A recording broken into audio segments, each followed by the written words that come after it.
Welcome to Easily Entertained. My name is Bryson Olson, and here we talk about all aspects of entertainment. Today, we are going to be talking about one of my favorite shows that I have been rewatching lately because it's so great. Ted Lasso. One of the funniest and probably most heartwarming shows in existence that literally everybody should be given the pleasure of viewing. It's awesome. Okay, if you have a way to get Apple TV, you should do it so that you can watch Ted Lasso. It's just so good. Okay, so let's dive in. All right, good. Coach, I miss anything? That's it, baby. Let's go! All right, let's do it. You heard him. So the biggest thing that everyone kind of knows Ted Lasso already for is that it is a comedy show. It's not just comedy, but comedy is, I feel like, the big focus, and that's kind of the selling point of Ted Lasso. And the comedy really works in the show. It's so good, and it's not all the same kind of comedy. You know, like I feel like some like comedy movies or even comedy shows that use the same type of comedy over and over again. But the ones that really do it well, like Ted Lasso, manage to mix tons of different kinds of comedy together. You know, you have like the awkward comedy, you have physical comedy, you have like verbal comedy, you just have a whole bunch. You have dry comedy in this. There's just so many different aspects to things that just add to all of the humor. You know, it kind of reminds me of The Office a lot. The stories are vastly different premises, that's for sure. But the similarities between them are that there's just so many different kinds of comedy within them. You know, you have the absurdity, you have the dry, you have the intentional, different things like that. Like, I think they do a pretty good job of blending them all together in Ted Lasso, and it always makes for some funny moments in every episode. Like, there's almost at least one scene where you are almost guaranteed to laugh in a Ted Lasso episode. Like some of the big examples, you know, you have Ted Lasso being in England, this American from like the Midwest who coached American football. He's now coaching European football, so soccer for all you Americans, and just the absurdity of him being there with all of these people is always hilarious because their cultures are just vastly different, and just the way Ted Lasso is hilarious. You have Roy Kent, who has some of the driest comedy, but that's what makes him so funny, is because he's so straight-faced, like all the time. And then anytime he says something funny or he reacts to someone being funny, it builds it to a whole nother level. You have the other coach, Coach Beard, who is just kind of a little kooky kind of guy, like pretty quiet, and then every now and then he says something that is just over the top and really goofy, and we love that kind of stuff around here. It's always awesome. You have Nate, who is just super awkward, but some of the stuff he says, you're like, that is kind of hilarious, but the delivery is just so awkward, so you get like kind of that secondhand embarrassment while also thinking it's funny. It's great. And then you have the team, who all have their own little quirks. Each character is funny. Like Sam Obisanya, he's from Nigeria, and some of the stuff he says, like he's saying in like very, I wouldn't necessarily say blunt ways, but he's like fairly straightforward about a lot of things. But because of the cultural barrier, sometimes people are like, what did he just say? And it's like the same thing with Ted, so they kind of parallel each other. You have Jamie, who is kind of a prick in the earlier seasons, and then he gets better as he goes on, and then he gets pretty funny as well. You have Danny Rojas, who is awesome. You know, football is life.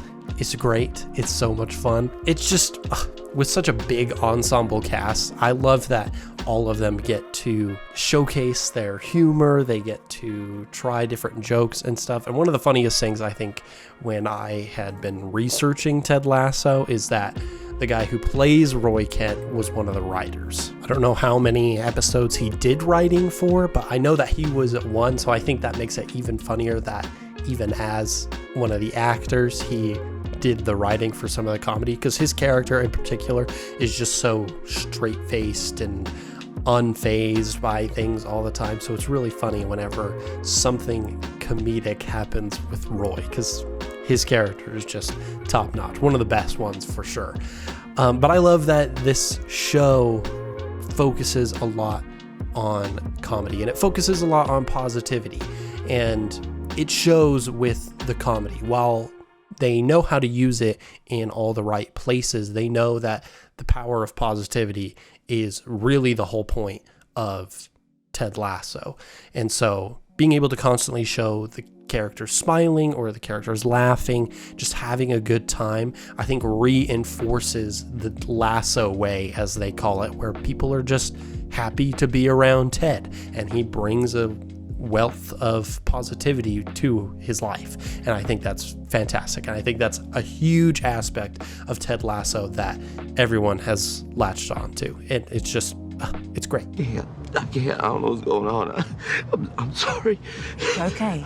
Another big aspect of Ted Lasso, though, is also their ability to portray some pretty down in the dumps moments. I think when you have a really good comedy show, you do have to also have some pretty hard-hitting down moments sometimes. You know, The Office does it, Parks and Rec does it, which I think are two like big comedy shows that I feel like a lot of people really like. And you have to be able to take the bad with the good, you know. And I think, like I said, how positivity is such a big thing with Ted Lasso, it is good to have those bad moments so that you can show, okay, positivity is really what gets things going here. And I think it's great. Like, one of the first things that we have is in the first season is Ted is like separated from his wife, and that's why he's in London oh my gosh, I don't know why I keep wanting to say coaching football, so that like he can kind of give his wife some space. But then things go on and you realize their marriage is not going to continue on, and so he kind of has to let go of that moment. And that's kind of a really sad moment where you feel really empathetic for Ted, because he doesn't give up on anything, and he feels very connected to his family, and it's hard for him having to accept the change that is coming with that. And so we kind of have a really sad moment where you're like, oh, I'm sorry, Ted, I wish things were different. But that's how it goes in real life. But that's why he tries to also focus on some of the positive stuff as well.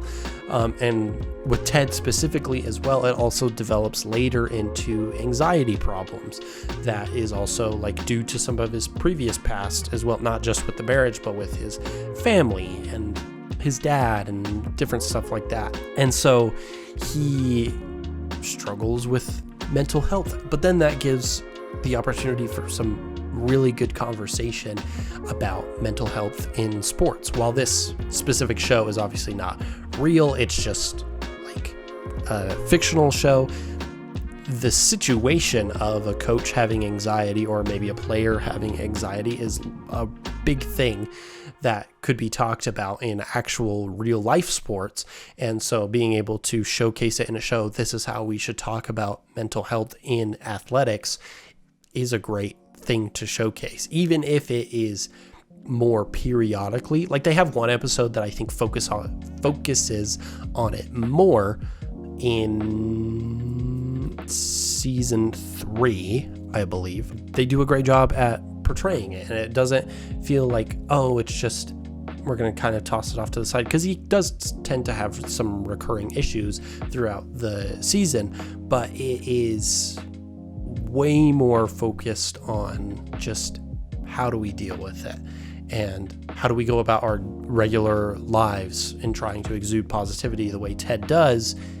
And I think that's great. You know, you get the down moment, but also the really positive moment with it. There are other moments where, like, they're almost bittersweet type moments where it puts us down for a second and you're like, oh my gosh. Like Rebecca, the entire time of season 1, her goal in hiring Ted was to just ruin the football club, was to hire someone who does not know European football at all so that the team would just crumble to dust, because she left her ex-husband who loved the club, so she wanted to give him a big FU so that everything just took a shit and just screwed up. But then, due to the Lasso effect, she feels bad. And then she has to confront Ted at some point. And the whole build-up, you're like, oh no, Ted's going to be so upset. But why would you think that? Okay, why would you think Ted would actually be upset? Because Ted is Ted, okay? He's so forgiving. He's awesome. He grows, and it's amazing. And we'll talk about the growing in a little bit. But I do love that they can just kind of bring things down a little bit, and they make things a little bit more serious for most of the episodes, really. Like, I'm not saying like everything is always dark and depressing, but usually throughout the course of each episode, a majority of the runtime is let's bring things down to earth a little bit and use Ted to kind of keep things a little bit positive. And it just kind of balances out in a really great way. And it's awesome. And just the way these characters all get involved in each other's lives and things, and they care about each other, it makes those down moments feel all that more impactful. Like when Roy and Keely were together, we're like, oh, that's so great. And then they break up and you're like, that's so sad, because they had such a good relationship together, but you can understand the flaws and why it didn't work out for them specifically or for that time. And so they kind of put you down, but then they bring you back up, and they put you down and then they bring you back up. And I think it's just a good way of doing a show like this, because you can just appreciate every moment. And even when it gets sad, it's like that melancholy type of sad where you're like I understand, but I'm upset right now. I'll get over it, but whatever, that kind of thing. Like where in your life something sad happens or something kind of upsetting happens and it sucks, but then you move on and you try to get past it and you try to improve things better later. You know what I'm saying? I think it's great that this show can do that. They take us up and then they take us down, and then they're going to take us right back up again. So let's get into that a little bit. I forgive you. You what? Why? So now probably my favorite thing about Ted Lasso is just how they show growth. Characters in this grow constantly, and they showcase love and care for one another, and they get past their own biases, or they change how they feel about certain things. Like, for example, in the last section, I talked about Rebecca, who was gonna destroy the club, but because of Ted, she was able to grow. She realized that positivity was the route she really should take. She shouldn't have to ruin Ted's life or any of the footballers' life just because she was angry at one person. She wanted to grow and change. And then she even grows further down the seasons, which I think is really interesting, because I feel like sometimes in shows like this, where kind of growing and seeing the positive is a big key aspect, what ends up happening is that only certain moments cause growth. And maybe that's not the right terminology that I'm thinking. Like, a character will grow and then they basically stop growing. And I don't like when that happens, I feel like as humans, we are constantly changing. We're constantly changing our views, changing our perspectives and wants and needs, everything like that. And Rebecca is one of those kind of characters. And I feel like most of the characters in this are like that. So like first season, Rebecca, she's very much like, I want to destroy this club. And then she, kind of leans towards the positivity. She's like, oh my gosh, what am I doing? What am I doing? How could I ruin all these people's lives? And then she apologizes and they move on from that. And then in the next season, they want to make Richmond so good because they got, it's called relegated. So in football leagues, there's a bunch of different leagues, tiered. And so when they get relegated, they go down to the previous tier, I believe. And so they're like, well, let's get back up. Let's get promoted. And then let's crush all these others and beat all these different teams. And it's awesome. And those moments are great when she's able to overcome that. And then in like season 3, her character starts to evolve where she's like, we don't need to beat Richard, who was her ex-husband, because he owns another football team. So like she confronts him and is like, we don't need to beat him. I want to. Don't get me wrong, I think that would be great, but it's not necessary. It developed from a need to just a want. And so she grew the entire length of the series as a character, which I think is awesome. But then you have other characters that are going through similar growths, or they have growths in belief. Like I do think it's season 1 where one of the characters, Sam Obasanya, he's from Nigeria, and their sponsor for AFC Richmond, their football club, is Dubai Air. And they're owned by an oil company that had destroyed the Nigerian landscape. And so as a form of protest, Sam covered up the logo on their uniform. And then the whole team did it, and they stood up against corporate greed, and they were able to just take a stand and grow together as a team. Maybe it wasn't season 1, it was season 2. Yeah, because Jamie leaves and then comes back. My bad, season 2. But that's a really good moment as we go throughout the season. In season 3, you have Colin, one of the characters, one of the footballers. He's gay, and he comes out to the team, and he's kind of nervous. He's not sure what people will say, kind of stuff. And they have a moment where we're like, we don't really care. But then Ted Lasso has like a really good moment with that, where he's like, we do care. Like, we care and support you.